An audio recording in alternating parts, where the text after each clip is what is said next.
Good evening, ladies and gentlemen, and welcome to One Hub Racing here for round number 2 of season 28.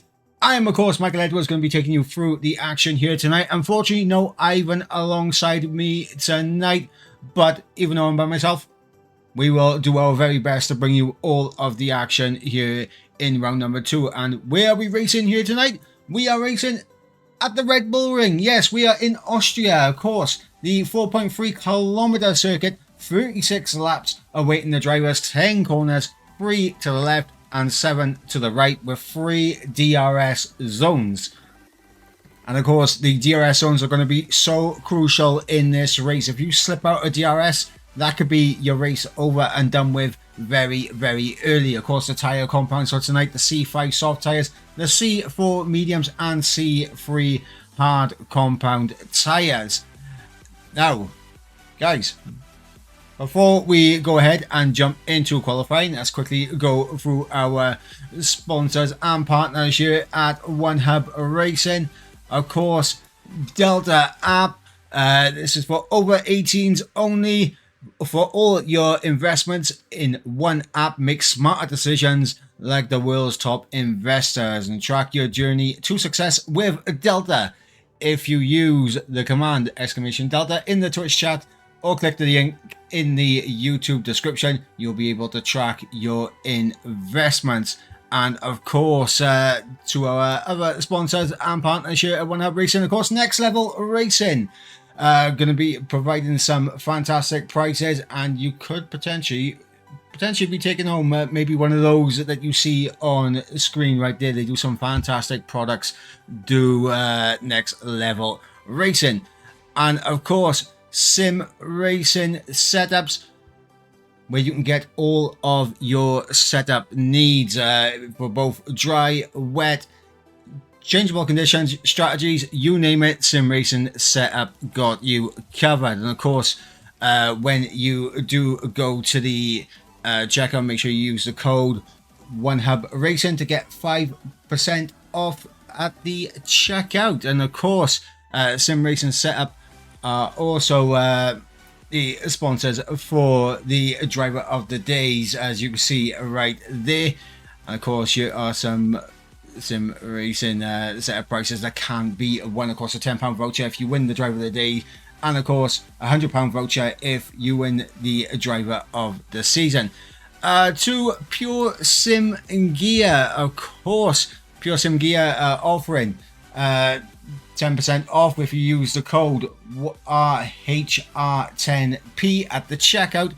And of course, the Going Gets Tough award, where I believe they are also involved in that. Actually, no, sorry, I am mistaken. Of course, it is the combined fastest lap and Pulsar Speedster award for Pure Sim Gear. And of course, to Vespa Twin as well, who sponsor our apparel and provide some great merchandise themselves. Of course, they are the ones involved in the Going Gets Tough award. And of course, to our to our other partners at SimGrid, where if it wasn't for SimGrid, we would be using Google Forms to figure out the championship standings, which unfortunately is very, very draining indeed. But of course, with all that out the way, I believe qualifying is just about underway, and we are going to quickly jump on over to the action out on track, because Kinney is about to get us going here for a lap of Austria. So we're going to give him the full screen, and we are going to make sure that Kinney is going to be setting the best lap that he possibly can here as we climb up the hill. And it's a 15.7 in sector 1, breaking down for turn number 3 for Kinney, and DRS wide open once again on the ERS battery as we head down in towards turn number 4. Braking around the 100-meter board, dropping it down into third gear, trying to get the car rotated through 4, now through the right-hander at turn number 5, into the left-hander at turn number 6, 5th gear. The gear of choice right there for Kinney. As we come through turn 7 and set you up brilliantly for turn number 8, using a bit of that inside curve there for Kinney. Now the final 2 corners, turn 9 and 10. As Kinney flies through 9 and through 10. Now to the line will come Kinney, and it's going to be a 1:04.1 for Kinney. What a lap there from the man in the Williams. And of course we've got more drivers out there on laps as well, as unfortunately Salau, last week's race winner, unable to get a lap time in just yet, as we've got a lot more lap times coming through on board with Nicholas to the line.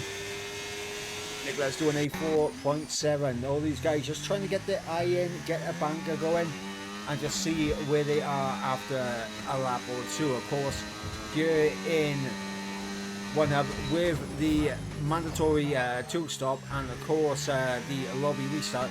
It does allow the drivers to run the softest tyre allocation here in qualifying, which will help them, especially on the track like this, because you can get 4 runs on the soft compound tyres. So even if you make a mistake on your opening lap, you've still got 3 more laps where you can get some times on the board. Cam K Mamno coming through turn number 9, throwing the car through 6th gear. And now for the final corner for Cam K, and to the line will come Cam K, and it's going to be a 4.5 up to P7 for Cam K Mum. Lukey out there on a lap, as well as he is looking to try and get a little bit of slipstream on the run down in towards turn number 4. So hopefully that will have helped him out just a slight bit in the middle sector. As we go through turns number 6 now, middle sector split. It's a 44.8 from Lukey. Of course, Lukey going to be looking to try and get himself towards the front end of the field here tonight. But can he do anything about Kinney's lap time at the top of the times at this moment in time? It is going to be Lukey to the line, and he goes up in the P6 as a 1:04.3 from the Mercedes. Good lap time there from Lukey. Salo on another outlap, and I'll just quickly make sure that we get the tyres that everyone is currently on. As everyone should be on the set of the soft tyres, of which they are. Salo about to get his lap underway. So hopefully we'll be seeing a very good lap from last week's race winner, as we're going to go on board with Salo. Took his first one hub victory last time out in Spain, but can he do it again here in Austria? Time will tell with that one. But Salo now coming up through turns 2 towards the break in at turn 3. A little bit of traffic up ahead to contend with for the Ferrari, but there you see the Williams getting out of the way nice and early. It's good going there from the Williams. We've got a Sauber who is on a cool down lap, also needs to make sure that he's getting out of the way of Salo, who is on a flyer right now.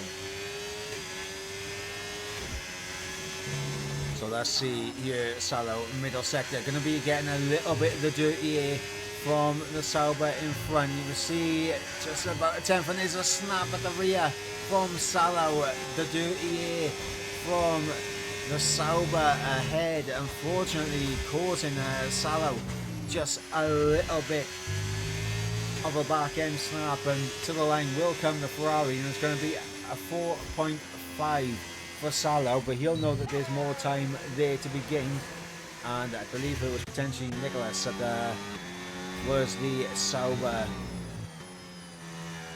in front of him, as Jonas looks like he's on a cool down lap. We got Max, who's also on a cool down lap. We got Waitsy, who's about to begin his first lap. Kermit unfortunately has disconnected from the session. Hopefully we can get him back in ASAP. Now normally this is where I would ask the COCOM to make sure to give him an invite back, but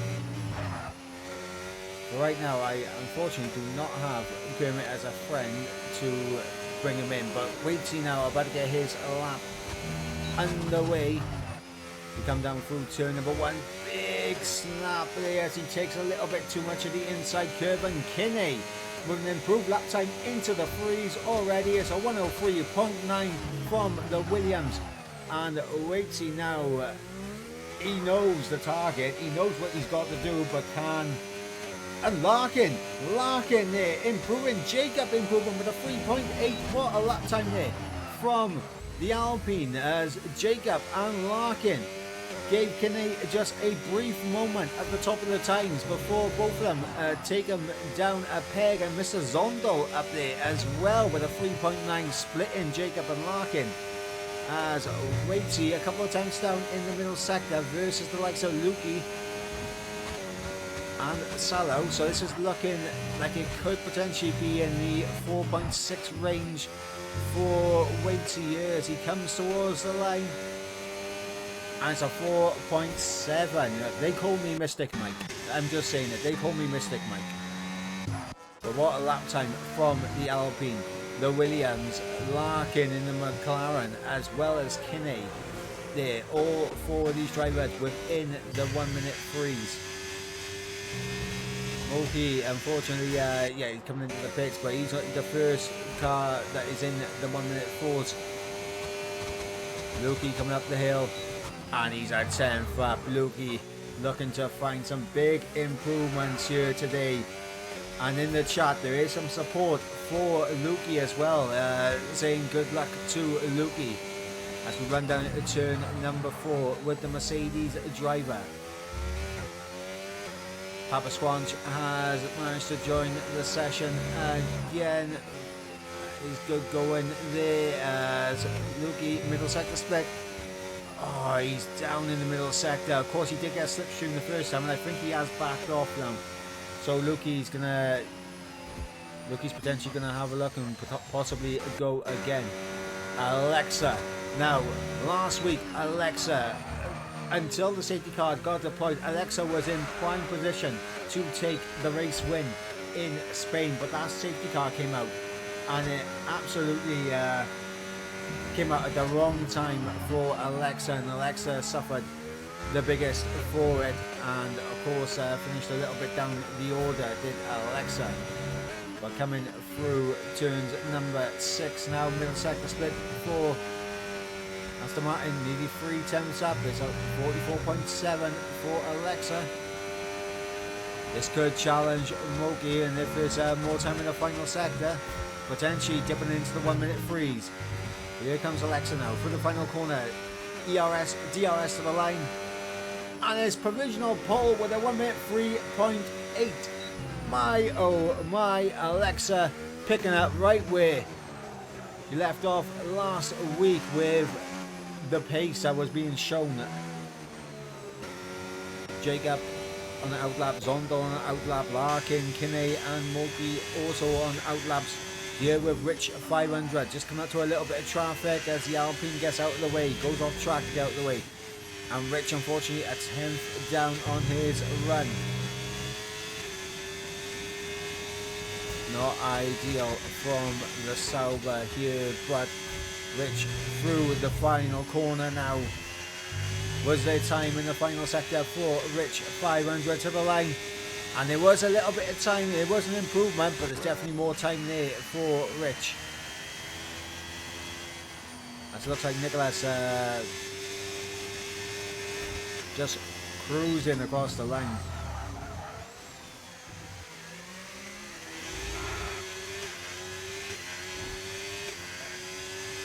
As we got Salo on a lap right now. Apologies guys, I just got a little bit distracted by the chat with Addict. Addict, I am more than happy, but make sure that you clear it with make sure. Oh, Salo has just been tapped at the rear. Who was that? Was that one of the Williams? That was Kinney. Salo and Kinney coming together here in qualifying, and that is not ideal as Kinney's into the pit lane.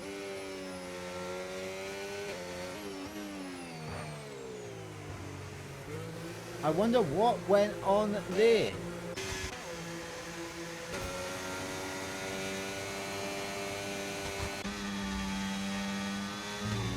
Papa Squanch a 10th up in the middle sector. Come through the penultimate corner now with the Red Bull of Papa Squanch. To the line, and it's a 10th improvement. Up to P8 goes the Red Bull. Lukey again over a 10th up in sector 1, middle sector split. Now let's see what the Mercedes is going to do here. And he's 3.5 tenths up in the middle sector. This could be a big lap from Lukey. Get himself into the possible 1 minute freeze with this kind of lap, with this kind of pace. What can Lukey do for the penultimate corner? Oh, he clips the inside curb and drifts in towards the pit lane right there, and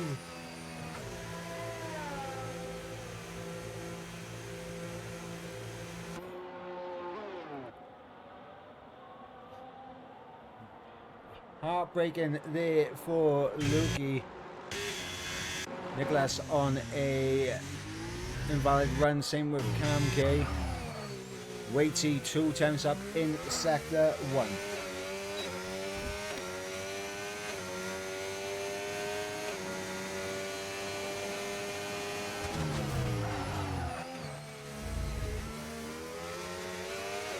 A little bit of traffic for Waity to contend with there, but the Aston Martin out of the way now. Waity can focus on the rest of his lap as he comes through the middle sector split, and he's 3.5 tenths up. This could be up into the top 10 for Waity. How costly would that spin be for Lukey by the end of this session? Time will tell. Penultimate corner now for Waity as we come through now the final corner for the Mercedes. Up to the line will come Waity, and it's going to be a 4.5. Up in the P13 goes Waity there.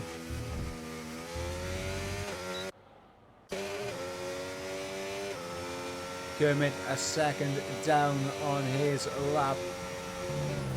So he's not on a fast lap, but we are now in the calm before the storm. I believe Alexa also on an in lap. Yes, indeed. 3 minutes to go in the session, as we have Alexa topping the times right now. A 1 minute 3.8 for Alexa. Marginally ahead of Jacob, who also joins Alexa on a 1 minute 3.8. Just under 300ths of a second separating the top two. And of course now we are going to see what is going to happen. Going on board with Salo here. Of course, Salo, last week's race winner, coming through the middle sector split now. 3.5 tenths up for the Ferrari. Don Aston Martin just ahead is going to get out of the way, thankfully, for Salo. Coming up the corner, Sifia hooking up. Little bit of a slide there, but holds it together for the final corner. Again, a little bit of a slide, but Salo to the line. Up in the P7 with a 1 minute 4.1. Now Salo, if Salo has got enough fuel in that car, he will be able to go on a cooldown lap, save the battery, and then have another go.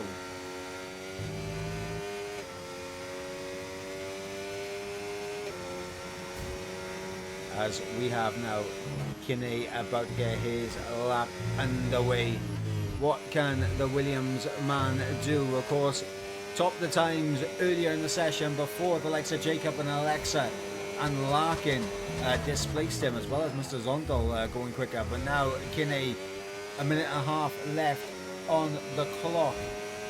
If he doesn't feel that this lap is going to be good enough, he can back out, but he has to make that decision quite early on in the lap. But he's marginally up in sector 1. He is going to get a little bit of a tow from the McLaren out in front. And I believe that is possibly Larkin, as the Aston Martin and the McLaren getting out of the way of Kinney now, coming through turn number 4.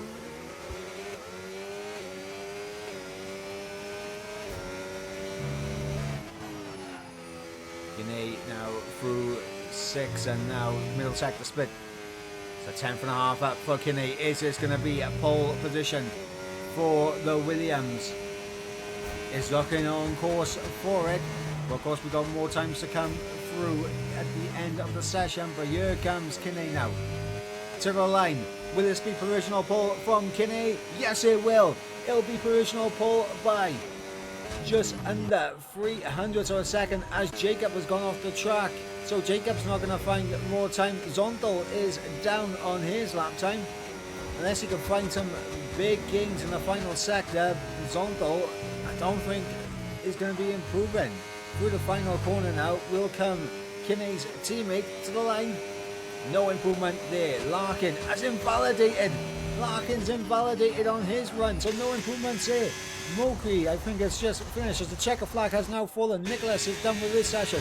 Rich 500 over a 10th up now, coming through the penultimate corner. The Sauber. Will the Sauber break into the 1 minute freeze? As Rich to the line. Jumps ahead of his teammate into P7. Papa Squanch to the line. Up into P4. What a lap time there from the Red Bull. Kermit through the final corner. The McLaren now to the line. And it's an invalidation there for Kermit. Max coming through. He's caught at the back of the field and that is not going to help him at all there. Needs to make sure he stays out of the way because Larkin is about to cross the line. But Lukey has gone deep through the final corner. An invalidated run for him. Waitsy now through the final corner. Jonas jumps up ahead of Lukey. Waitsy jumps up ahead of Lukey as well. And the question of how that spin when Lukey was 3.5 tenths up, how costly was that spin? I think we just found out how costly that spin was. But it is Kinney that takes pole position here tonight for round number 2 at Austria. A fantastic lap there from Kinney, and I'll see, it was always going to be either Alexa or Kinney. Jacob and Papa Squanch, unfortunately, Jacob unfortunately was unable to get a lap on the board. Same with Larkin and Mr. Zondal in the end. Papa Squanch, big improvements for him, getting himself up into P4. It was a fantastic lap from Papa there, and you can be very happy with that.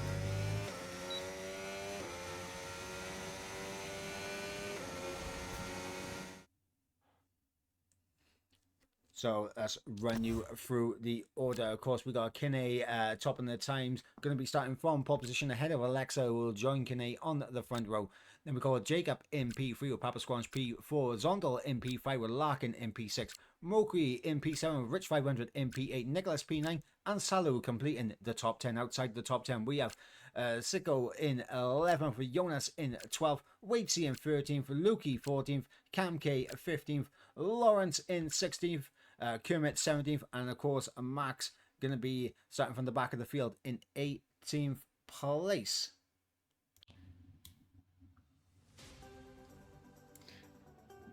Well, there we go, qualifying absolutely in the bags right there. Kinney, an incredible lap time, puts himself top of the times, as I am quickly just responding in the Discord. 2 seconds, apologies guys.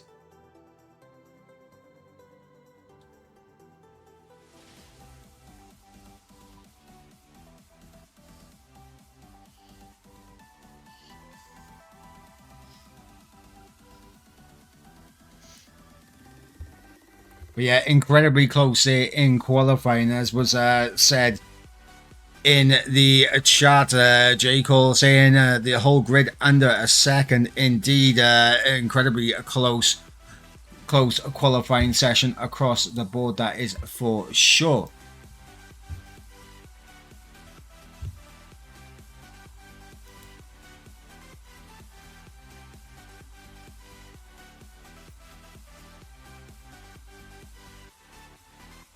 And I can confirm we should be getting a potential Colcom joining me very shortly.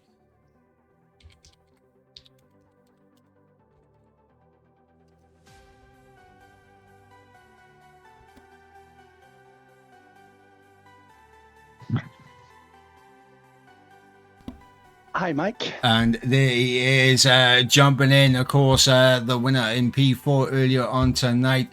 F1 Addict going to be jumping in and joining me in the commentary box. Obviously, you was watching from the stream, so you saw what went on in qualifying. Some incredible lap times, and Kinney just snatching it at the end there. What a lap time that was from Kinney. It was. I mean, I had a feeling that P2 would get into the 103s. Let's see if they can match that with race pace. We saw on Thursday they had some great race pace in the Realistic League, so let's see if they can carry that over into Sunday here in the Styrian Hills. Yeah, absolutely. And of course, something to keep an eye on as well tonight is, of course, the rivalries. Mr. Zondel and Seiko was called in to talk about their rivalry that is ongoing right now. And the question we put to the pair of them was, you two had quite the coming together last time out. And considering it was under safety car conditions, it was rather unexpected. Did you guys manage to iron out what happened? And are you able to move on? Zondel saying, yeah, it sometimes happens. It costs both of us quite a few points and positions, but it's still okay and we are still good. I wouldn't feel that bad if it happened in a wheel-to-wheel fight. So, I mean, Kinney saying, yeah, water under the bridge. Seiko saying, yeah, obviously it wasn't ideal, especially under safety car conditions. It was a mistake from his side. He just wasn't paying attention to the cars ahead. He apologized straight away, and he hopes that no one is holding any grudges. These things can happen in racing, even if they shouldn't. The focus is fully on today's race. So obviously they came together in Spain last time out, and of course it wasn't ideal for the pair of them, and they're looking to bounce back and have a strong performance here tonight. And Mr. Zondel, with that qualifying, has a great opportunity here in the race to really get himself up the order. Oh, absolutely. I mean, one thing we saw in the P3 race was, this track is really good for overtaking, and we'll see how they progress in these 36 laps. Obviously, no rain, so I'm sure the drivers will be quite happy with that. And we'll see how they can progress. Yeah, absolutely. And a quick question: have you been sent an invite to the lobby yet? I have not. I've added you. Are you on PlayStation? No, I am on Steam. That's fine. No, I haven't, but I have added you. So I'm hoping that ad may have come up, or if somebody who is in the lobby can invite me, like Kinney or Lawrence, that would be much appreciated. But yeah, I haven't got an invite yet. What's called my EA is the same as my my PSN, so it's the same thing, and that, so it should be easier to add me through EA, and I can get you in ASAP.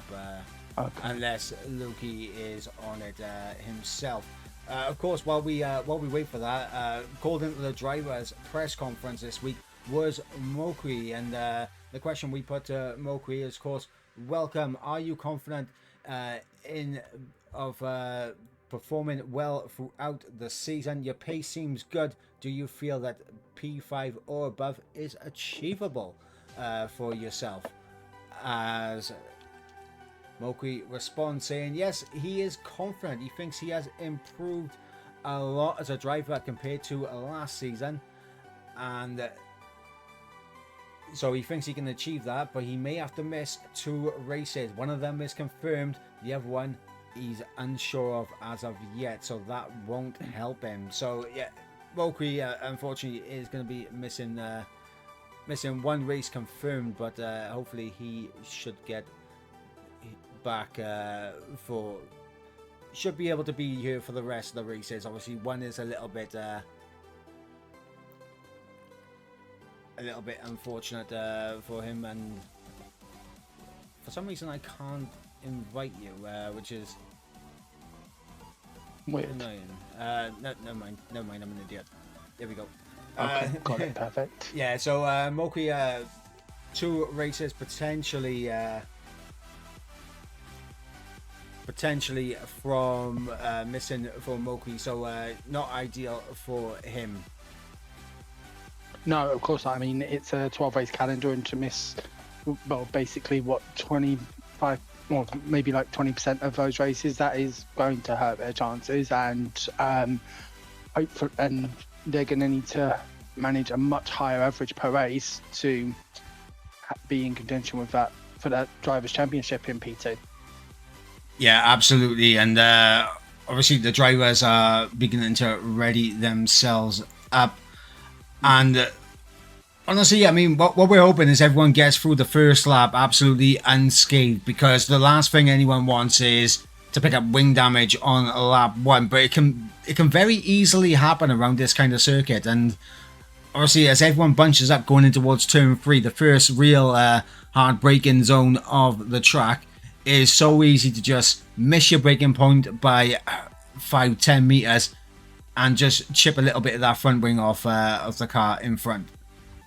Oh, absolutely. I mean, you've got so much going on around you, and then you've also got to think, okay, I've got cold tires. We've just started and we're heavy on fuel. Where is my braking point? Is it at the 100-meter mark? Is it 110 meters? Is it, you want to be really careful and maybe go 120, 125 meters?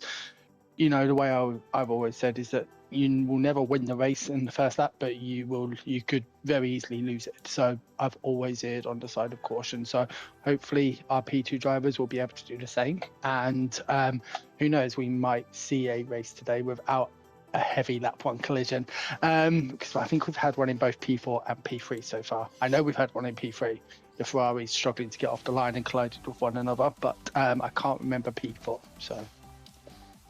Well, I mean, let's hope that everyone does get through absolutely fine. Obviously, in terms of what is going on in the chat right now, Maniac saying sometimes my mic is cutting out, which shouldn't be happening, but I'll monitor that and keep an eye on it. But thanks for bringing that to my attention, Manic.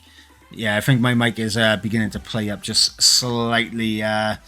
Obviously, Larkin saying open, he can make it to turn 1 today. Of course, Larkin involved in that big incident at the start of Spain last time out, where of course he fell down the order, and it wasn't a good race last time out for Larkin. But hopefully, this one will go a lot better for him. Oh, absolutely. I mean, he's starting in 6th position, so hopefully, he can make that work for him. Like, this is a much different track to Spain. In the rundown, it's a much shorter rundown to turn 1. Okay, yep, turn 3 is going to be an issue, but he's hopefully, he's only got 5 drivers ahead of him on the start, so hopefully, he can keep his position or improve. And who knows, the less cars he's got around him, more likelihood he's going to have a very clean lap 1 and then can progress onwards. Yeah, now, of course, in terms of the race, we know how powerful the undercut is around here.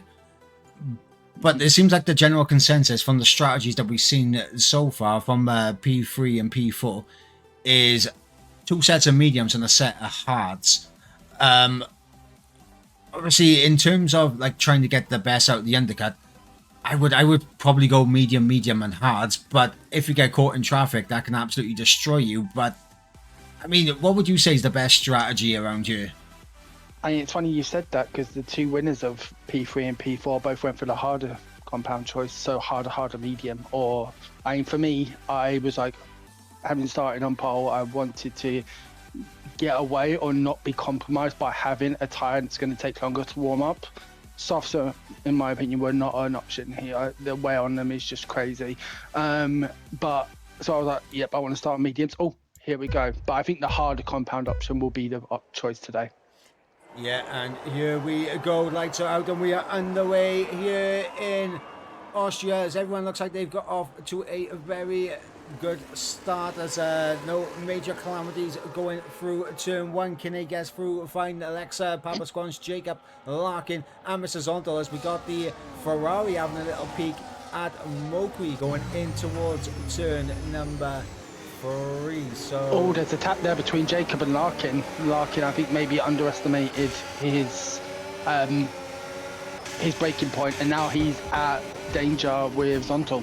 Yeah, Zondel around the outside of turn number 4. Larkin going to hold the inside line, get the better traction, a little dab of the ERS, and that might allow Larkin to hold it around the outside as they go wheel to wheel between the pair, and they're still wheel to wheel. Larkin and Zondel. Zondel on the inside, Larkin just able to hang that through around the outside of turn 7 and the inside of turn 8. And it's all so close here. It's basically going to be a 20-car DRS track. Jonas had a really bad start now. He fell from 11th to 18th. I think he got caught napping off of the line because I saw a very slow moving car off the line. So he's going to, I think he's going to be devastated with that, and hopefully he can start to make his way up. Yeah, absolutely. Lukey making some good progress up in the P10. Salo, the only driver to start on the set of the hard compound tyres. So he's gone different, and of course he has lost a couple of positions. He's down in P11 right now. But as long as he can stick with these guys, the tyres are going to come back to him around about, I'm going to say, lap 7, lap 8. I'd say even sooner, potentially, maybe lap 6. I'm kind of finding that, especially on the first stint, if you can get the mediums to about lap 10, 11, it's good. But the compound difference, the shift for me starts to come around about lap 6, lap 7. And, he's only lost one place. He started in 10th, he's down to 11th. And obviously, Lukey, we saw what happened with his quality lap. So Salau showing some very good early on pace as we go into lap 3. And it's still, I think, just about a 20-car DRS, 18-car DRS train, apart from Cammy. They have slipped out of the DRS range as we see Jonas make a move on Max for 17th place. Yeah, absolutely. As the battle's down towards the back of the field, as we got Alexa closing right up on the rear wing of Kinney. A little bit of a switchback here from the Aston Martin. Get the car straightened up a little bit quicker than the Williams in front. DRS and ERS switches to the inside line. Does Alexa. And that should be a job done. No opportunity there for Papasquan, just a little bit too far back, but the lead changes, and of course Alexa going to be looking to make up for what happened last week. Of course Alexa was in complete control in Spain until the safety car was deployed, and then Kinney was in a fantastic opportunity to take a race win, but it ended up going the way of Salo in the end. Yeah, I mean, we saw obviously in the stewards room reaction in that last lap, and just, I think obviously Salah will be very happy for that, absolutely gutted for Lawrence. But yeah, I mean, it was unfortunate for Alexa, and I'm sure they'll be looking to make amends today. And they're getting very close to dropping DRS on Kinney and Jacob. The gaps are starting to open a little bit now, and I think we're going to see some very good battling.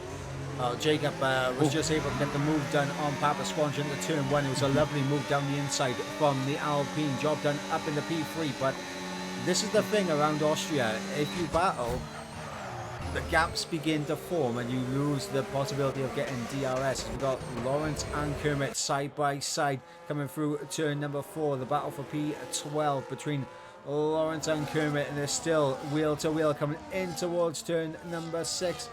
And it looks like Lawrence able to get that position done, as it looks like Alexa has had a bit of a moment. Alexa in the gravel. Alexa dropping down the order.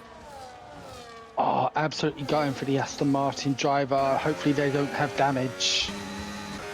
Yep, they're missing an end plate as well. They're missing their right end plate. Heartbreak for Alexa after what happened last week for the Aston Martin to have such a good start as well, to fall down towards the back of the field on lap 5. A long race ahead for Alexa, as the gap is now, there's a train that has been split as Seiko has managed to get through on Waitsy, the battle for P13, and that is where the train has split, as we got Moki getting through on Nicholas as well. Nicholas getting caught slightly by Lukey, and Lukey he's just hovering around the tail end of the top 10, but he's doing a very good job. Same with Salo as well on those hard tyres. I mean, I think, like I said, in the next lap or so, those hards are going to start to come into their element against the mediums, as we see Salah is now really on that rear wing of Lukey. I think we're going to definitely see that's why we're starting to make some places in the next 2 to 3 laps. And what a big lap that was from Seco to get back in DRS range of the cars ahead. Obviously he's floating around that 1 second. He was just within it momentarily, but he has dropped back out of it once again. But yeah, I think he's just missed out on DRS, unfortunately, for Seco. Sorry, Seco's got it. Yeah, Seco's got it, my bad. It was wait to see that dropped out of it.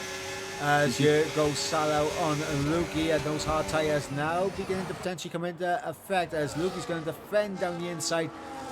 A little bit of side pod contact there, but Salo, the superior traction around the outside, able to get the job done as Jacobs managed to get through on Kinney. Oh wow, so stop for the lead. Fantastic, we missed that one, Cam, but well done to the Alpine driver. Let's see if they can now start to move forward. I think critical here is going to be who gambles first, who goes for the box, because the thing is, whoever boxes as things stand, you know, they're going to come out in last. They're going to have that clean air, and yeah, it's going to be worth so much. So it'll be a guessing game. I think it's going to definitely come down to tactics. I think we found that in the last couple of divisions. You know, it was all so close until the first pit stops, and then bam, that's when the field started to open up. But Kinney's down going around the outside of Jacob up into turn 2. Yeah, and has got them moved on. Yeah, job done there from Kinney getting that done, and Jacob getting a little bit caught underneath the rear wing. That might open the door for Papa Squans potentially, but not the best of run out of turn 3 for the Red Bull. But yeah, I mean, as you said, the pit stop phase is going to be so crucial because the undercut around this track is so strong that you ideally want to be that first one in the pit stop. Exactly. I mean, I think when I boxed off with my mediums, I boxed maybe 2 laps beforehand, and I came out with, I think, a 5-second gap on the cars around me. Unfortunately, the guy who was second to me... Kinney's in. Oh, he is, yeah. That's early. That is early. I'm surprised this early. I'm thinking so.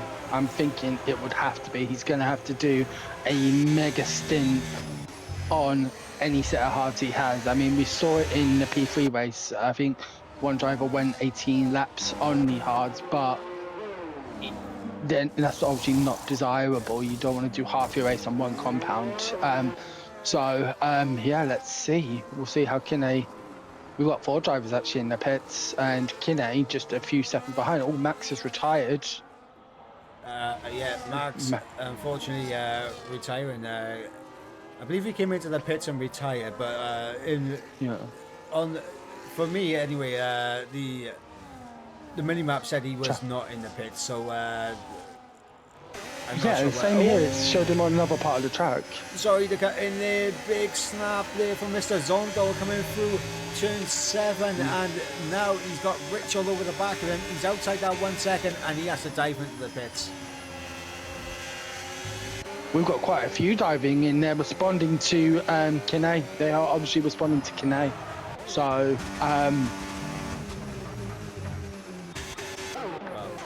this will be interesting to see. Kinney now coming through the final corner as the drivers are all in the pit lane still. How big is this undercut been for the Williams as he comes out ahead of Barbara Squanch, but by how much? And he goes a little bit deep into turn 1, but the gap there, 1.5 seconds. So he has made the undercut work and got himself out of DRS range, but it hasn't worked as well as he would have hoped. There was a couple of deep corners for Kinney, which probably cost him from getting a little bit further down the road, but 2 seconds a gap.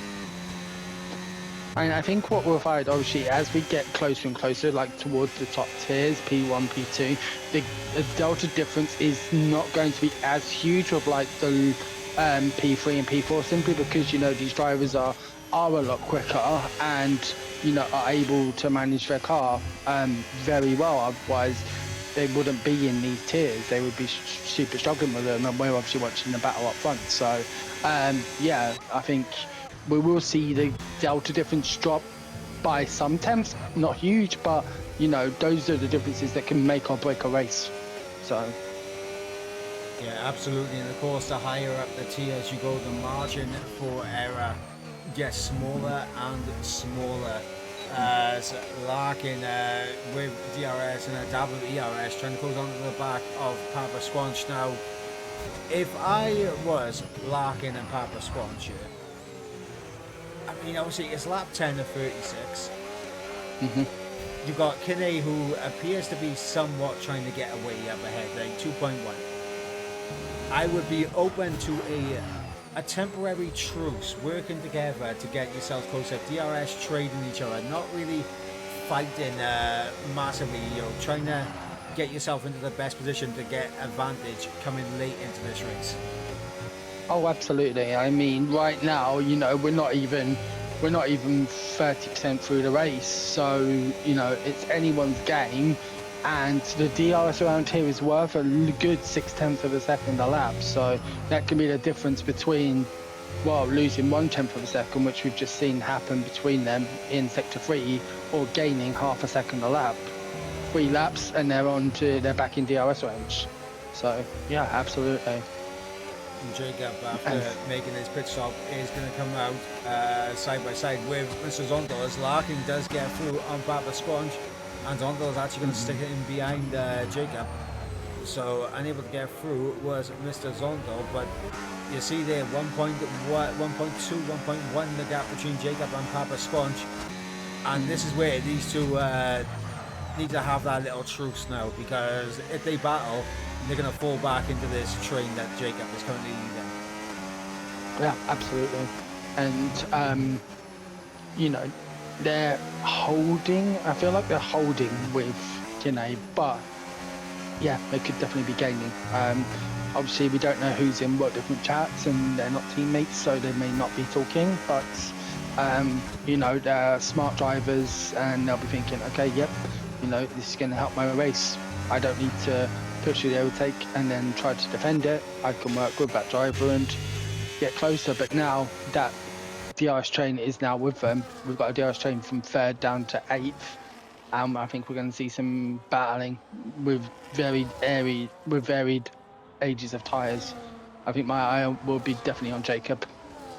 Yeah, she got Papa Squanch down the inside of Larkin in towards turn number 3, unable to get the move done as you have a second bite of DRS now down the run in towards turn number 4. Lovely helicopter cam as we run down into turn 4. Papa Squanch ahead of the McLaren, but can Larkin come back then with a little bit of a switch back, and able to do so is Larkin. So now Papa Squanch is ahead of Larkin, and obviously you got Jacob there. Obviously he's on the fresher, harder tyres. He's already on the back of Larkin, but they are just losing now time to Kinney. Kinney has found a different gear on these hard tyres. Oh, absolutely. But then that's what clean air will do to you. So, and obviously Kinney has shown his pace in quali last week, as well as the realistic championship. So it's the drivers are behind him. You know, they're now going to suffer not just from dirty air, but from battling one another, because no way now can 2 drivers try to work together when you've got a DRS train of, you've got 5 drivers going into turn 4 there, in turn 3, sorry. It's, yeah, there's no chance to work together now. It's got to be every driver for themselves, which is only going to help. But Jacob splitting between the pair of them. Wow, fantastic. That was good. Papa, Larkin and Jacob, absolute scenes right there. Unfortunately didn't get the best camera angle for it on the broadcast, but Larkin and Papa Squanch, they're so close to each other going through turn number 6, and look at this, Papa Squanch trying to find the space around the outside, going into the penultimate corner, and he does get back ahead of Larkin. These guys, that was amazing. That was amazing. Yes. Oh, Lukey's got the track limit penalty. First driver in the top 10 to do so. As we see Salaupit on lap 13, what is he going on to? He's going on to another set of hards. Okay, so he's definitely going for the harder strategy. Let's see if that works for him. I mean, we've not had any instances yet to bring out a safety car, but like I said in the P3 tier, if we get a safety car, say between now and say lap 21, 22, his strategy is definitely compromised. Because the mediums will not do. I don't think they'll be able to do much more than even with a safety car 14 laps. So let's see. Hopefully, Salau can utilize this strategy well and end up on the faster tyre for the last stint. Well, Jacob has managed to break away from Papa Squanchi. He's broken that 1 second window. Zondo was putting some pressure on Larkin just a moment ago, and Moki is in and amongst it as well. Luki, even though he's picked up a 3 second time penalty, it's a long race and it is very easy to pick up time penalties around you, especially in the wake of the car in front. You can just get a little bit of understeer that just drags you wide, or you can just have that snap, which when you catch it, unfortunately, you're over the track limits, and it's so easy to pick up warnings around you. So, I mean, Luki, even though he's at a disadvantage right now, all he's got to do is just keep his head down and keep going. Absolutely. Worth noting. Alexa's out. Oh, safety car. And that is a full course safety car, yes. That is a full course safety car now. I mean, if you got a second set of hards, you're putting on a fresh set of hards going to the end of the race. But if you are Salo, I don't know if I am, though. 21 laps on a set of hards is going to be murder. I mean, this is kind of the pit window for a 50%. Sorry, like a normal one stop. Yeah. Yeah. Again, it depends on how, I guess, the drivers have set their cars up. So I guess we'll see. But Jacob was really starting to close in on Kinney. He took 8 temps out of Kinney that last lap. So he's showing some good pace on those hards. Kinney's in. Not in. Oh no, he is. Sorry, yeah, I'm on board with Jacob. My apologies. So Jacob looks like he's gone the medium, the balance strategy, because that's the only reason I can think of why anyone would stay out right now. Maybe they don't have a second set of hards. But this is going to be interesting. Does Salo stay out? Yes, he does. So that doesn't surprise me. This is going to be interesting come the end of the race, because Salo, of course, will be on very fresh mediums at the end, while everyone else is on incredibly worn hards. And that could be worth, I mean, on the undercut lap, that's going to be worth, like the lap he comes out, the out lap, that's going to be worth 3-4 seconds. Interesting choice. Waitsy has gone on to softs. I think Waitsy is put a set of softs on, and then we'll come back into the pits and put a set of hards on. Maybe. Let's have a look. I mean, he's done. Yeah, that would be. Could be right. So that was his second stop. That was actually his second stop. So yeah, if he's going to go for a 3-stop option, yeah. Well, he's got 2 now. But he could have gone on to the hards if he has a set of hards. He might not. He might have medium. So we'll see. We'll see as the race progresses. But I mean, Kane has come out in 6th, so it's definitely going to be pedal to the metal for the likes of Jacob and Mokwe. But right now, the delta difference won't be much, and Kine will have to pick his way through the field. How quickly he can do that could determine the race, in my eyes. So, yeah, 100%, and obviously, in terms of the drivers ahead, obviously Luki's no pushover, Mokwe no pushover, Nicholas no pushover, Salo no pushover, Jacob no pushover. Like, they are going to defend their position, because the longer they can keep the likes of Kinney, Papa, Larkin behind them on this stint, the better their chances are when they make their final pit stop later in the race. Furthermore, we're only on lap 17. We're not even halfway through the race yet. Could be another safety car. You take the race as it comes to you. You don't think, oh, this is going to be it. There's always that option of 2 cars colliding, one in a bam. That's another safety car. And then the safety cars in this lap. So we're going to go back to racing in just a moment. Would you like to take us on the restart? Absolutely. So I always will tend to sit on board with driver in second place to see how they respond to the push. So I'm going to sit on board with Mokwe, and as we see, Jacob getting a little bit of heat into those tyres. When is he going to go is the question. Obviously, you need to wait for the safety car to pull into the pits, which he's just about to do so. And then it'll be up to Jacob. He's getting ready. Oh, I thought he had gone there. Now he's gone. He is gone, and that's a good response from Mokwe. It looks like Salau has been caught napping 6.5 tenths down, but he's utilising that ERS of his as we head up the hill towards turn 1. And Jacob has got half a second on Mokwe, who's got another half second on Luke.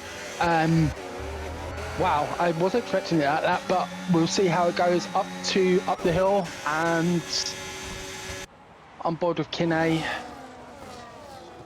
but not making any inroads. Also, Salau looked like he was having a look up the inside there of Nicholas, but nothing done. Oh, we've had a slide. Kermit has slid. Kermit, I think, slid. And it was Papa. No, was that Papa? No, You're Papa. Right, yes, it was Papa. Yep, it was Papa, wasn't it? Kermit had a slip, but Papa able to get alongside him, and that's We've got another. It's a VSC. This is a VSC. Silco, Psycho, and Waitsy retired. Contact at the back. Red flag. Oh, wow. Red flag situation. Yep. Wow, I've not seen a red flag in a league race for quite some time. So I imagine we're going to be getting going again on lap 20. How does that affect the 2-stop mandatory? Because they will have that option to now take a tyre set. That's what I'm wondering. Yeah, I am absolutely flabbergasted that we have just had a red flag situation here. I'm gonna go to the race image while we wait for the lobby to get going again. But sounds good. Yeah. Red flag situation here.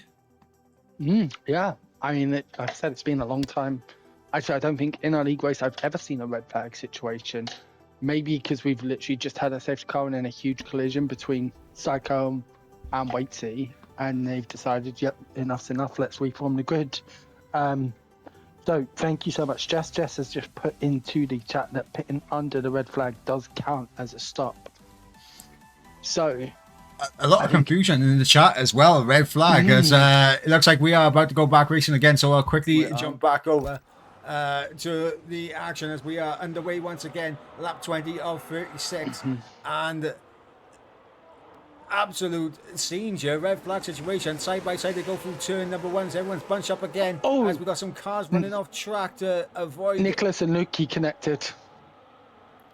And Kinney's dropped down behind the likes of Papa here. So now Papa is the lead 2-stopper. As all contact and there's a front wing gone, and the Sauber is off track as well. Kinney also has damage. He's lost an end plate.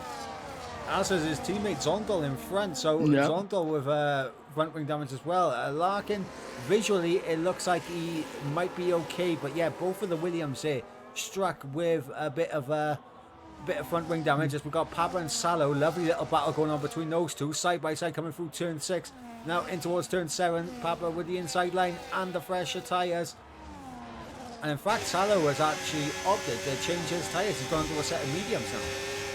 Yeah, but a used set of mediums. It's a used set of mediums, so they're not going to go the distance, I don't think. 22 lap, he's looking at a 22 lap delta on mediums. He's going to have to pit again. But saying that, I think there's only really one driver in the top 6 who could go the distance on the tyres they're on, and that's Papa Squatch. I don't think Jacob on 10 lap old hards, Mokwe on 12 lap old hards, Lukey on 12 lap old hards, or Kermit on 10 lap mediums are going to be able to take them to the end. So Papa Squatch could be in a very good place here for a win here in the Stephen Hills, if he can just keep his car clean and on the road. So let's see. Yeah, as Salo is really trying to pile the pressure on Papa Sconche for that final podium position. Of course, we are going to have a look at the stop situation, and everyone has made their mandatory 2-stop. So if you're on a set of hards, you should be fine to go to the end. Obviously, setting the mediums could be a little bit interesting come lap 20. Well, I'm judging from the tyre wear on some of them, around about lap 20. Lap 29. I'm going to say, because I think we're getting the laps that they've done are from what they've done on their hard tyres. I think they're on fresh tyres, but it's a bit of a visual glitch on our end. I mean, I guess we'll find out.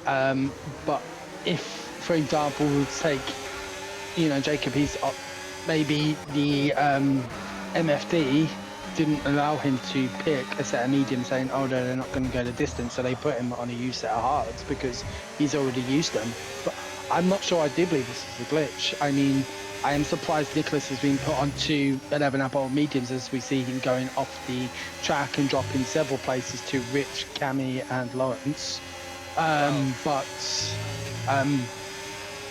I guess we'll see as the race goes on if the drivers do need to pit again, or if, as you say, this is a glitch and they are able to go the distance, which if they are, we're going to see some great racing.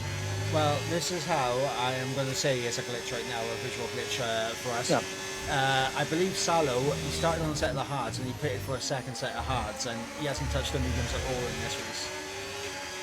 Yeah, you're right, actually. Yes, he did start on the hards. So, yeah, you could, maybe, I mean, there's no other explanation, really. So, let's assume they're all on fresh tyres. I mean, I'm sitting on board with Mokri. His tyres don't look as bad as you would expect 12-lap old hards to look. So, like, all the tyres are looking very similar as I scroll through the drivers. So I'm thinking it is a technical glitch. I'm thinking you might be right on that, Mike. So thank you. Your years of experience are awesome. Salo and Papa, they're side by side again as they go through turns 6 and 7. Now through turn 8, Papa just holding the line, but Salo's going to look to try and get around the outside, but he just can't get the run that he needs. The challenge into the penultimate corner, but these two are definitely battling it out for a position, and you can tell Papa is doing everything he can to keep Salo behind, because he knows later into this race the hards will come back to him. So the longer he keeps Salo behind, the better it'll be for him. Of course, dirty air as well, that's going to degrade Salo's mediums even faster. So let's see what Papa can do here on those hards. That's definitely going to be optimum tyre for the rest of the race now. So but Mokri's really starting to get on the back of Jacob. He's in the slipstream. Is he going to go move down into turn 4? No, he's a bit too far away for that. But Mokri showed some good pace here. Yeah, there's a possibility that Mokri might be on his on some fresh hard compound tyres here. Potentially. So obviously the pace from himself and Jacob, I'm presuming they're both on fresh hards. I'm just from what we're seeing right now, it's best to just assume that everyone is on a fresh set of tyres. Yeah, that's what I'm doing. If they pit, they pit. But yeah, let's assume they're all fresh. I think that's a good one. Because look at the pace as well. I mean, the only drivers who are really losing out are Zonto, who is managing wing damage. Lawrence, who's progressing. He's up 6 places from the start place. Worth noting that Kinney has pitted. Kinney has boxed to change the damage on his front wing, I believe. And he's still on yes, he both hards. Yeah, because he would have changed onto a used compound, wouldn't he? If he started on hards after the intermission, then changing, he had already used a set of hards. So, yeah, he's really going to struggle to come back into play. But who knows? He is one of the fastest drivers in the tier. And with 11 laps to go, anything could still happen. So, yeah, I mean, all it takes is another safety car, and it'll bunch everyone back up again. It'll probably be a mad rush in the pit stops for a set of softs at that point, possibly. But 100%. I mean, Jacob right now doing everything he can to keep Mokri in behind. We got Papa there in third. It's looking like a good day for the Scuderia Ferraris in second and fourth. Salo right now doing a good job on those medium tyres. You got Lukey right there in P5, of course, for the second time penalty for him. In fact, let's have a look at the penalty situations. He's closing up to the back of Salo here. Is he going to have a look down the inside? Yes, he is. Try and outbreak him down the inside. There goes Lukey. And it looks like job done for Luki, and there is the penalty situation. 3 seconds. Kermit also Kermit. gets past Salah. Yeah, Kermit getting through on Salah, but Salah straight back through. As Jonas there, 3-second time penalty for him. As Nicholas and Lawrence trading positions there side by side between the Sauber and the RB. Lawrence showing some really great pace. I mean, he's caught up to Nicholas, and they're only a few seconds behind the damaged Williams. You know, I would not be surprised to see some good points here for Lawrence. And as I say that, he gets on the grass. Commentators curse. But yeah, no slide. He's okay. He'll get back on it. Well, Salo has obviously fallen behind Luki, and Luki now crucially out of DRS range on Papa and Moki up ahead. With Moki getting very close to the back of the Alpine. We're going to have a look on the inside. I thought he was going to there. I thought he was going to.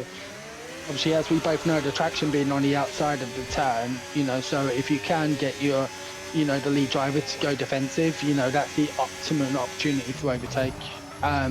But I think Moki for now just playing the patience game as he slides a little bit out of turn 4. So, yeah, we'll see. That's only 9 laps to go at the end of this one, and the top 3, it could be anyone's game. Yeah, absolutely. Top 3, it really could be anyone's race win here. Salo not completely out of this either. And let's not forget, Larkin, obviously no penalties to his name. He's currently in P6. He's on the back of Luki. There's possibility there. Sorry to interrupt you. Moki has gone through. Moki's got through. He's past Jacob. Yeah, he has managed to get through as Moki. I was just switching on board with that move right there, but here comes Jacob right back at the Ferrari. And Moki getting overtaken, but Jacob goes deep. Locked up. And Moki's back through. But when we're looking at ERS levels, Jacob has definitely been utilising the dirt.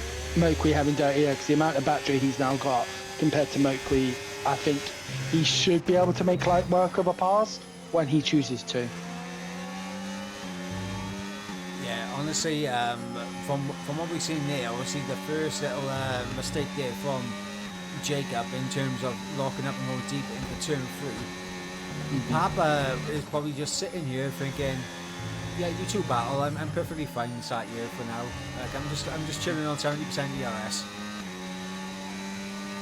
Exactly. I mean, at the end of the day, battling, where's your tyres? So if you can stay on the optimum grip line and you can, you know, take it easy on your car, that will come into play later on in the race, because your tyres won't be overheating as much, if at all, and they won't be as worn. So Papa Squam's playing a very sensible game here.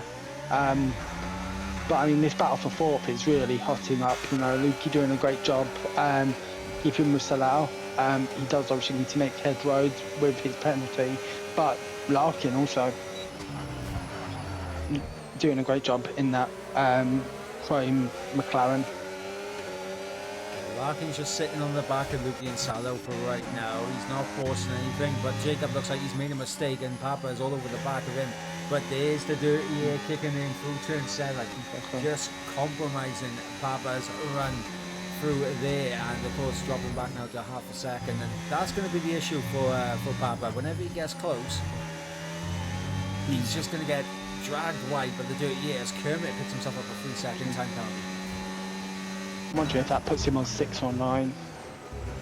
9 seconds for Kermit, that is really going to hurt him. One thing I'm surprised about, Hine is not catching up at all to the cars ahead. He's gone from when we last commented on him 27 seconds behind, nearly 29 seconds behind now. So he's struggling on those worn hards. He is really struggling on those hards. I mean, the thing is, like, if I'm Kinney, I mean, unless I say the car comes out that can bring you back in to get some good points out of this, the only thing up for grabs is definitely the fastest lappers. We've got Luki and Salo battling it out once again. We're going to go on board with Larkin to get a view of this battle going on right now as Luki has re-overtaken the Ferrari. It is back to the back to 2017, 2019 Ferrari versus Mercedes? Yes. I mean, obviously that was pre-Red Bull dominance. I would say, I think it was 17, 18, wasn't it? And that was a little bit before my time. I kind of was in an intermission of Formula One in the 2010s, but I do remember, some insane battles between Hamilton and Vettel. So, yeah. We're now being able to relive that with two of our greats in Luki and Salah. Yeah, with another great in Larkin directly behind him, just waiting for his opportunity to pounce, because all he's got to do is just get himself ahead of Salo. If he gets himself ahead of Salo, that's a P4 right there for Larkin. Exactly, and he doesn't have to worry about the pressure from behind, because one is his teammate, so I'm sure there will be some communication, but also knowing that his teammate's got 9 seconds penalties, again, he's not in the same race as them. He might be on the same track as them, but he's not in the same race as them because of those penalties. Valkyrie and Jacob once again trading positions at the front. Papa, he's just waiting there. He's lurking in behind. But Jacob's ERS management in this race has been absolutely fantastic. He's almost at 100%, and he's leading the race. He is playing a sensible game. He is definitely playing a sensible game, and I think he's just utilizing it so that I think he's expecting 2 to 3 hard laps of pushing from Mokri and Papa. And that's why he's holding as much ERS as he can for when that comes about. So, and speaking of battling, we got Larkin and Salo going wheel to wheel coming through turn 3. Looks like Larkin knows superior traction on the outside, and he will have DRS, who's going to close up to Luki, and this is an age-old battle right here in one hub. Larkin versus Luki. Place your bets in the chat. I think someone whose name begins with L might win. Oh, hello, Mokri. And that is huge. That is huge. That is huge. Now, if you're Jacob, all you want to do is just make sure that Papa does not get in front of Mokri here. Exactly. I mean, Salo's in. Salah's pitting. Yes, it is. Those mediums are looking warm, though. They are looking warm, but he's now going to plummet out of the top 10. He's going to be down probably with Nicholas. Okay. Let's see what he can do. Obviously, these softs, I imagine he's going to get the fastest lap. And obviously, the great thing about this league being that it's split into top 10 and bottom 10. So, we'll see, can he salvage a point out of this race? Can he even potentially catch up to Jonas? I mean, he's 11.3 behind on track, but Jonas has 6 seconds of penalties. So he only needs to gain 5 seconds in 4 laps, sorry. That's more than doable fresh out of softs. So that it is, as Larkin gets through on Luki, so the battle for P4 is now swung in favour of Larkin.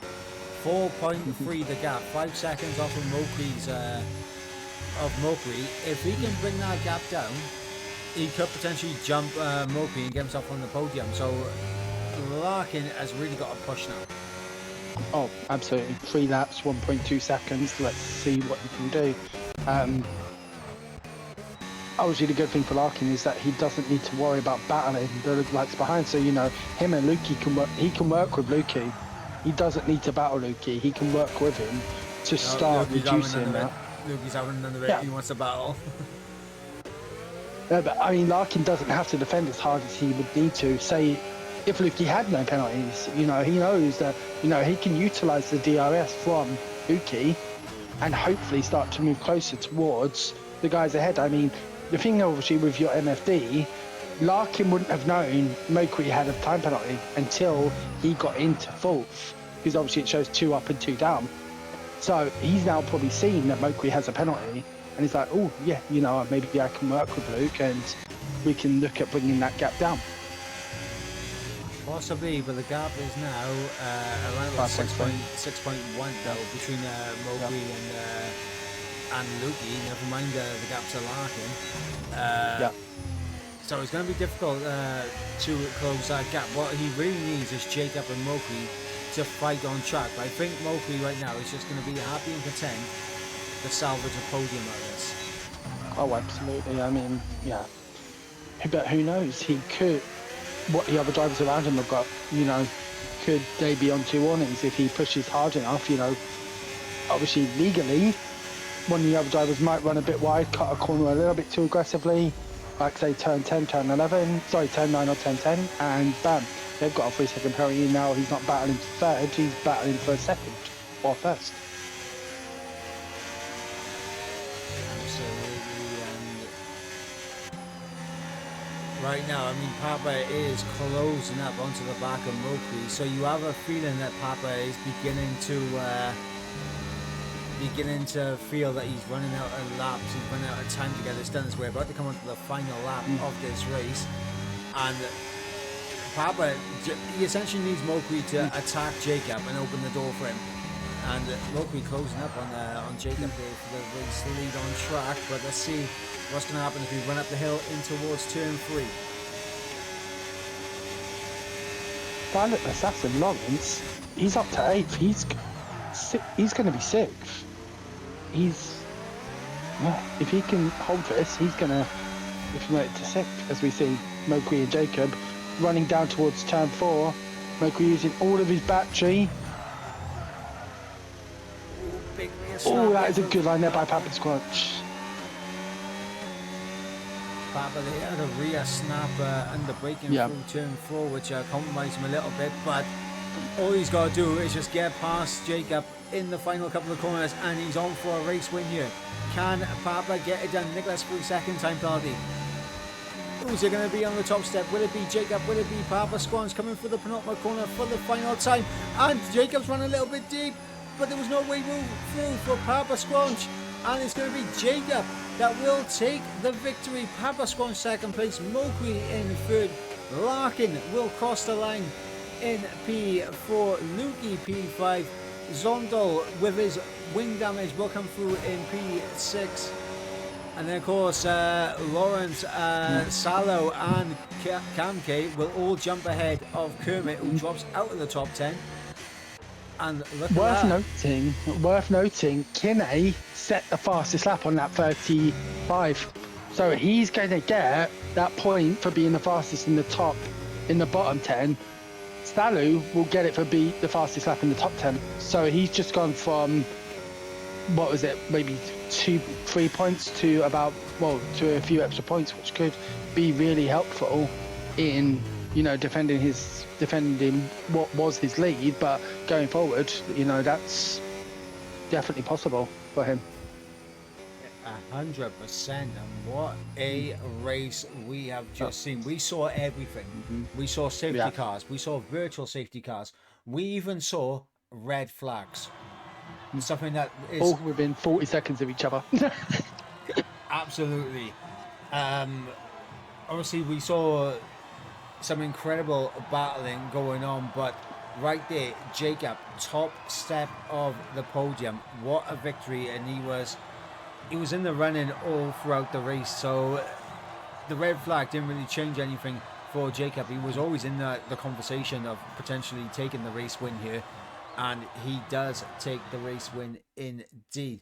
As we're going to quickly run you through the order one more time. Of course, it was Jacob with the race win ahead of Papa Squanch in 2nd place. Mowgli with that 3-second time penalty comes home in P3, completing the podium. Larkin in P4, Lukey in P5, Rich in P6, Zondol in P7, Lawrence in P8, Salo in P9, and Kamke rounding out the top 10. Now, the final 2 points being positioned were, of course, Kermit and Jonas in 11th and 12th.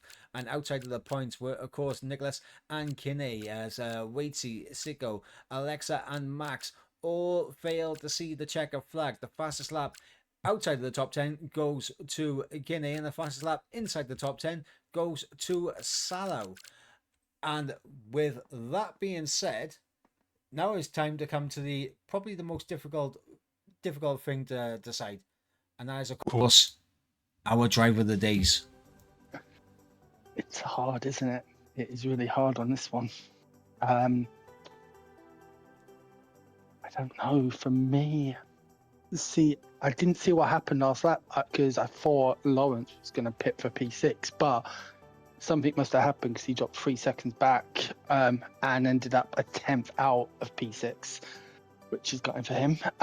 So I really don't know for driver of the day.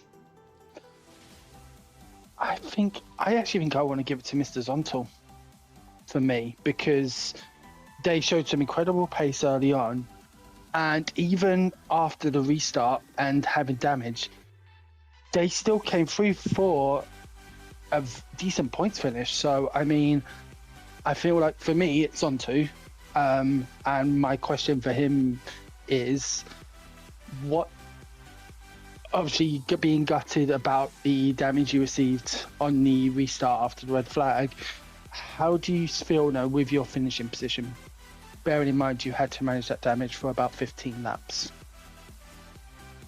Was a very good question to Mr. Zondel. In terms of who I'm going to give driver of the day to, I mean, I have to give it to Jacob. I have to give it to the race winner. And my question to Jacob is, fantastic race win here today, Jacob. You showed great pace throughout. What was the key ingredient for you on that restart after the red flag conditions? Did that knock you out of a rhythm, or was it a case of you were happy for that little break? Oh, very good question. I think a very good question. And obviously it made the race a couple of laps shorter. With a red flag, you finish that lap, you then do another lap back onto the grid. So we went from lap 18 to lap 20. So yeah, little break, compose yourself. Sometimes you need that when you've been battling solid for 15, 16 laps. So I think that's a really good question, actually. But yeah, thank you so much for letting me join you in the co-comps today. I've really enjoyed it, and I'm glad I could be of assistance.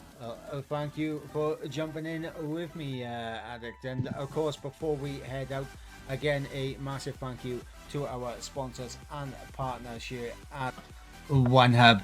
Of course, to Delta.app, for over 18s only. All your investments in OneHub. Make smarter decisions like the world's top investors and track your journey to success with Delta. If you use the command !Delta in the chat or the link in the YouTube description, you'll be able to track your investments.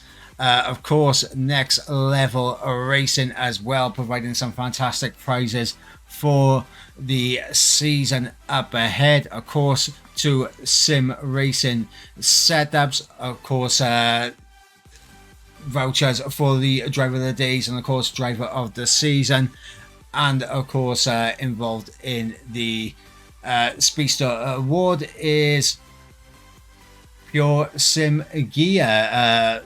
Pure Sim Gear involved in the Speedster award with the most combined fastest laps and pole positions, and of course last but not least Vespa Twin, who of course sponsor our apparel and provide some fantastic merchandising themselves. And of course, the Going Guest Tough Award. Make sure you attend all the races during the season, complete all your pre and post race interviews, and as long as you finish outside the top 3, you're in with a shout of winning some prizes in the Going Guest Tough Award. And there's a fantastic look at a T right there, and obviously Sim Grid as well. If SimGrid wasn't around, we would have to be doing everything with Google Forms, and that can be a giant pain. And of course, to the Mental Health Foundation, the charity, of course, for OneHub Racing. But with that brings an end to the action here in P2. But make sure you guys tune in a few moments' time, as Jess and Jamie will be taking you through the action in the top flight in P1, and let's see how the P1 drivers get on around Austria. Until then, guys, I have been Michael Edwards. He has been F1 Addict, and we'll catch you next week. Until then, guys, it's goodbye from us. Goodbye. Have a good week, everyone.